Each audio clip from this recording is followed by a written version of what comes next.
शेर और मगरमच्छ की कहानी। एक जंगल में एक खतरनाक शेर रहता था।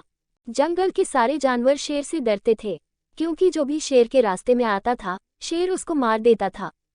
शेर जहां भी जाता सारे जानवर डरकर वहां से भाग जाते थे। एक दिन शेर पानी पीने के लिए तालाब के पास आया। शेर ने देखा कि शेर जहां पानी पी रहा है उसी के पास एक मगरमच्छ बैठकर आराम से धूप सेक रहा है। शेर को ये बात अच्छी नहीं लगी कि कोई उसके सामने इतना निर्भीक होकर आराम करे। शेर मगर से बोला, क्यों रे मगरमच्छ, तुझे दिखलाई नहीं देता क्या?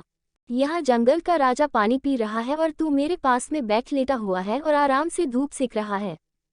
शेर की बात सुनकर मगरमच्छ बोला, तुम होगे जंगल के राजा तो अपना रुतबा अपने पास रखो।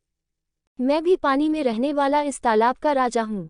मगरमच्छ की बात सुनकर शेर को गुस्सा आ गया और शेर ने मगरमच्छ पर हमला कर दिया। उस समय मगरमच्छ जमीन पर था, इसलिए शेर ने मगरमच्छ को बुरी तरह से घायल कर दिया और मगरमच्छ ने किसी तरह तालाब में घुसकर अपनी जान बचाई। शेर के द्वारा की गई इस बेइज्जती से मगरमच्छ को बहुत गुस्सा आया। मगरमच्छ किसी भी तरह शेर से अपना बदला लेना चाहता था। एक दिन शेर को जंगल में किसी दूसरी जगह पर जाना था। जंगल के उस हिस्से तक जाने के लिए तालाब को पार करना पड़ता था। शेर बड़े ही आराम से तालाब पार कर रहा था कि तभी मगरमच्छ ने शेर को देख लिया। मगरमच्छ शेर से अपना बदला लेना चाहता था, इसलिए मगरमच्छ ने शेर पर हमला कर दिया। इस बार लड़ाई पानी के अंदर थी, इसलिए मगरमच्छ ने शेर को बुरी तरह से घायल कर दिया। शेर किसी भी तरह अपनी जान बचाना चाहता था।